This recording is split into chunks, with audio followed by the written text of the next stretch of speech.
everyone, welcome to Corner Learner channel. I am Haseena, postgraduate in Mathematics and Political Science from Osmania University.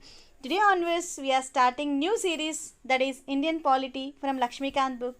Indian Polity is a common subject in various competitive examinations like Union Public Service Commission, Staff Selection Commission, State Public Service Commission and Railways, and the students who want to prepare the university's entrance exam.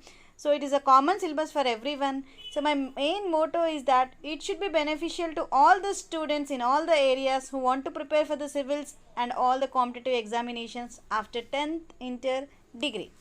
So next, about my classes. So I will cover each and every topic from Laxmikant book from part 1 to part 11, and also I will discuss previous questions asked in the examination and also expected questions in coming competitive examination. Okay, so in the next session I will be discussing about the syllabus.